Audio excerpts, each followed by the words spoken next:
শুনুন, ব্যাপারটা কিছু না, ব্যাপারটা হচ্ছে ঠিকই আছে সেবামূলক কাজ, তাই তো?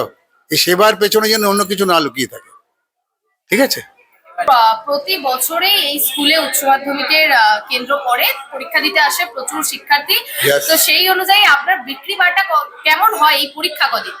মোটামুটি ভালোই। ভালো হয়, মানে অন্য দিনের তুলনায় ভালো হয়। ভালো। এবছর 600 পরীক্ষার্থী এসেছে হ্যাঁ, হ্যাঁ। পরীক্ষা দিতে, কেমন হবে মনে হচ্ছে? দেখা যাক কতটা কি হয়। হ্যাঁ, আশা করছি তো ভালো হবে। আচ্ছা, কত বছর ধরে আপনার এই দোকান? আমার দোকান 60 বছর। 60 বছর ধরে। আর স্কুলেও প্রচুর শিক্ষার্থী রয়েছে এই হ্যাঁ, হ্যাঁ, হ্যাঁ, সময়ে। হ্যাঁ, হ্যাঁ, তো হ্যাঁ। সেই অনুযায়ী সারা বছরের বিক্রি বাট্টা ভালোই, ভালোই আছে। ভালো আছে। ভালো আছে।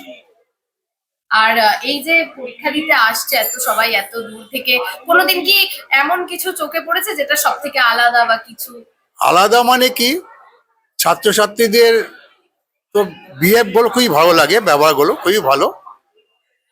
আর এই ব্যবহারের উপরেই নির্ভর করা ছাত্রছাত্রীর ভবিষ্যৎ। ব্যবহারগুলো কোনো অংশে খারাপ নয়, ব্যবহারগুলো খুবই ভালো। আর এমনকি ইভেন তাদের গার্জিয়ানদের ব্যবহার খুব ভালো, এটুকু পাই। আচ্ছা, এখানে দেখছি বিভিন্ন অরূপ রায়ের তার এ থেকে এখানে সকলের জন্য, মানে সকল শিক্ষার্থীর জন্য জল দেওয়া হচ্ছে, পেন দেওয়া হচ্ছে, কি বলবেন বিষয়টা কেমন লাগছে? আপনার নামটা? অলোক কুমার দাস। ঠিক আছে।